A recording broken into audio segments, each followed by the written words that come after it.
기대해 나에게 주신 하루를 때론 피곤하고 일어나기 싫고 널 깨우는 알람 소리에 짜증도 나겠지만 안녕하세요. 오늘도 푸른 말씀 임세휘 목사입니다.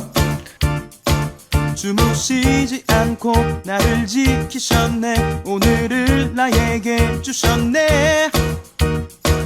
새 말씀 안에 주가 주신 사랑과 은혜와 능력을 창세기 49장 29절부터 33절까지 말씀입니다. 그가 그들에게 명하여 이르되 내가 내 조상들에게로 돌아가리니 나를 햇사람 에브론의 밭에 있는 굴에 우리 선조와 함께 장사하라. 이 굴은 가나안 땅 마므레 앞 막벨라 밭에 있는 것이라. 아브라함이 햇사람 에브론에게서 밭과 함께 사서 그의 매장지를 삼았으므로 아브라함과 그의 아내 사라가 거기 장사되었고 이삭과 그의 아내 리브가도 거기 장사되었으며 나도 레아를 그곳에 장사하였노라. 그 밭과 거기 있는 굴은 햇사람에게서 산 것이니라. 야곱이 아들에게 명하기를 마치고 그 발을 침상에 모으고 숨을 거두니 그의 백성에게로 돌아갔더라. 아멘. 잠언에 보면 아굴의 잠언이 나오는데요. 이렇게 말하고 있습니다. 내가 두 가지 일을 주께 구합니다. 내가 죽기 전에 이것을 허락하소서. 내가 속이고 거짓말하지 않도록 나를 도우시고 나를 가난하게도 부하게도 하지 마시고 다만 나에게 매일 필요한 양식을 주십시오. 그렇지 않으면 내가 배를 불러서 주를 저버리고 여호와가 누구냐 말할까 두렵고 아니면 내가 가난해서 남의 것을 도둑질하여서 내 하나님의 이름을 욕되게 할까 두렵습니다.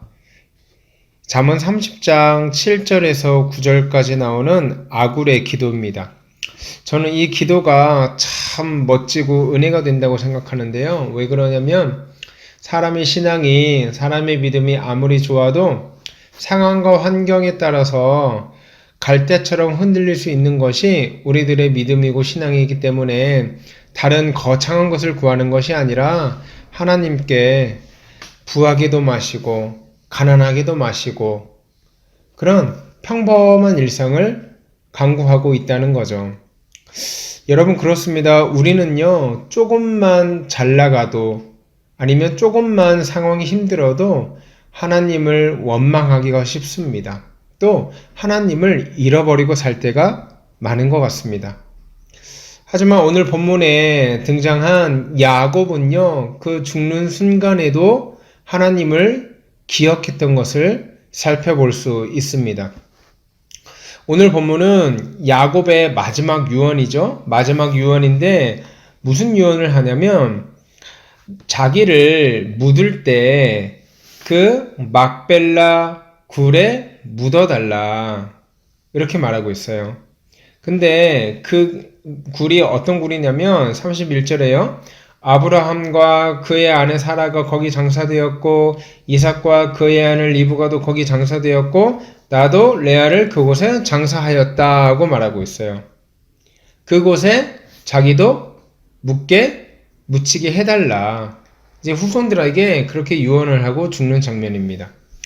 그런데요, 여러분, 이 성경을 좀 가만히 보면 창세기 39장에 이 레아 말고 라헬이 죽을 때 베들레헴에 묻혔거든요. 그럼 야곱이 레아하고 라헬 중에서 더 많이 사랑한 인물이 누구였어요? 레아가 아니라 라헬이었단 말이에요. 그러면은 이 마음상 더 사랑했던 라헬 곁에 묻히고 싶은 게 당연하고 또 후손들에게 라헬이 묻혀 있는 곳에 나도 묻히게 해달라, 나를 거기에 묻어달라 이렇게 말하는 것이 어떻게 보면은 좀 자연스러운데 오늘 본문에 보니까요 라헬을 언급하는 것이 아니라 레아를 언급하면서 나를 거기에 묻어라고 그렇게 당부하고 있다고요. 그러니까 이 본문은 우리에게 뭘 보여주냐면 일평생 동안 자기의 고집과 자기의 정욕과 자기의 생각과 자기의 욕심으로 똘똘 뭉쳐서 살아왔던 야곱이 죽는 순간에 비로소 하나님의 약속을 바라보고 하나님께서 허락하신 땅을 바라보면서 죽음을 맞이하고 있다는 거죠. 사랑하는 여러분, 가끔 우리가 신앙생활을 하다 보면 나는 도대체 언제쯤 좀 달라질까? 나는 언제쯤 예수님을 조금이라도 닮아갈까? 내 신앙은 도대체 언제쯤 성숙해 갈까? 라고 고민하면서 빨리빨리 변화되지 않는 자신의 모습 또는 여전히 그대로 정체되어 있는 자신의 신앙의 수준을 한탄하고 조급해하고 또 자기 자신에게 실망할 때가 우리는 종종 있죠. 그런데 여러분, 오늘 말씀을 통해서 권면하고 위로하고 싶은 것은 하나님이 야곱, 이 고집세고 자기 정욕대로 살아가는 한 인생을 하나님이 쥐시고 놓지 않음으로 말미암아 마침내 그가 하나님이 바라보는 땅을 바라보고 하나님이 시각으로 바라보고 하나님의 생각으로 생각할 수 있었다는 거죠. 그렇기 때문에 여러분, 변하지 않는 내 모습을 바라보면서 내가 예수님 아는 거 맞아? 이렇게 자책하지 마십시오. 야곱을 끝끝내 변화시켰던 하나님이 저와 여러분의 인생 또한 변화시킬 것이며 여러분이 예수 그리스도를 닮아가는 바로 그 순간까지, 아니 이 땅에서 죽음을 맞이해서 저 천국 번영에 올라가는 바로 그 순간까지 우리 주님이 저와 여러분을 꼭 붙들고 놓지 않으실 것입니다. 우리들의 성화를 그분께서 만들어주시고 책임지신다는 거죠. 그런가 하면 우리가 둘째로 살펴볼 것은 야곱이 죽을 때 말했던 그 막벨라 굴, 아브라함이 묻혔고 사라가 묻혔고 이삭이 묻혔고 이삭의 아내 리브가가 묻혔고 레아가 묻혔던 그 굴로 돌아가자, 나를 거기에 묻어달라 했을 때 그 상황을 한번 생각해 보기를 원합니다. 여러분, 이 당시 야곱이 어디에 살고 있었습니까?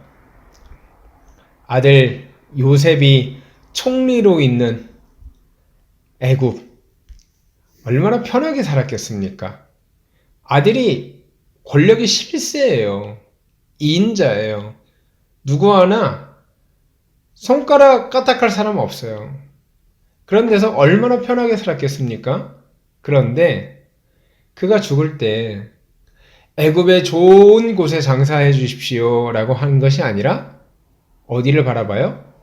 약속의 땅, 자기의 본향, 가나안 땅을 바라본다고요. 좀 내가 편해지고 좀 내가 배불러지면 약속은 뒤로 하고 현실에 안주해서 살아가기 참 좋은데 오늘 야곱은 그렇게 하지 아니하고 약속의 땅 가나안을 바라보고 있다는 거죠. 사랑하는 여러분, 제가 서두에 말씀드린 이 아굴의 기도, 부하기도 마시고 가난하기도 마시고, 우리는 조금만 부유해지고 배부르고 등 따숩고 하는 일이 잘 풀리면 언제 그랬냐는 듯이 하나님을 찾지 않게 됩니다. 우리가 힘들고 우리가 외롭고 참 하나님이 없으면 안 될 것 같은 위기의 순간에서는 하나님을 찾지 말라고 해도 너무나 당연히 너무나 자연스럽게 하나님께 매달리는데요. 조금만 편해지고 조금만 인생이 잘 풀리면 언제 그랬냐는 듯이 하나님을 멀리하고 하나님을 떠나게 되죠. 이것이 인간 아닙니까? 그런데요, 오늘 야곱은 그 평안한 그 권력의 실세의 아들의 보호 아래서 너무나 평안하게 애굽에서 누릴 것 다 누리고 살아갔음에도 불구하고 마지막 순간에 자신의 고향 하나님의 약속을 기억해 냈다는 것입니다.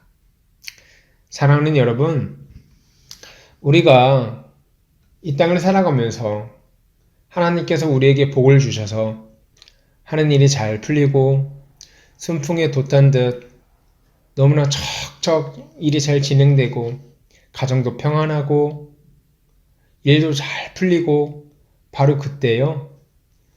하나님께서 나에게 하신 약속, 또 하나님을 더 힘차게 바라보시는 저와 여러분 되길 바라요. 상황에 따라서 우리의 믿음이 흔들리는 것이 아니라요. 어떤 상황이 다가오든지 해바라기처럼 오롯이 하나님만 바라보는 저와 여러분 되길 바랍니다. 부유할 때에도 그 부유함에 취해서 그 부유함을 주신 하나님을 망각하는 일이 없도록 하시고, 또 우리가 가난하고 비천할 때에도 그 비천함을 통해서 우리에게 복을 숨겨놓으신 그 하나님을 망각하는 일이 없길 바라요. 말씀을 마칩니다. 오늘 야곱은요, 죽음의 순간까지 그 유언으로 나를 고향에 데려다 달라, 나를 약속의 땅으로 데려다 달라, 이렇게 묵직한 유언을 했음을 볼 수 있습니다. 그 후손들이 야곱의 유언을 듣고 또 야곱의 시체를 본향으로 운송하는 그 과정에서 어떤 생각이 들었겠습니까? 아, 우리의 영원한 땅은, 우리의 약속의 땅은 이 애굽이 아니었지. 마저 우리 약속의 땅은 저 가나안 땅이었지. 저것이 우리의 본향이었지. 우리가 우리의 정체성을 잊으면 안 되지. 분명히 이렇게 생각하며 야곱의 시체를 운반했을 것입니다. 그러므로 야곱의 유언은 죽음으로써 말이 없는 설교였습니다. 그의 삶이 천국 본향을 소망하였고 하나님과의 약속을 소망하였습니다. 사랑하는 여러분, 오늘 하루 또 하루 살아가면서 하나님, 우리가 이 땅에 목매지 않도록 하시고 영원한 천국 본향을 바라볼 수 있도록 인도하시고, 우리의 삶이 어려워지든 부유해지든 그것과 상관없이 하나님을 굳세게 바라볼 수 있도록 인도하여 주시옵소서. 우리 이렇게 기도하고 오늘 하루 또 힘차게 살아가시길 주의 이름으로 소원합니다. 함께 기도하겠습니다.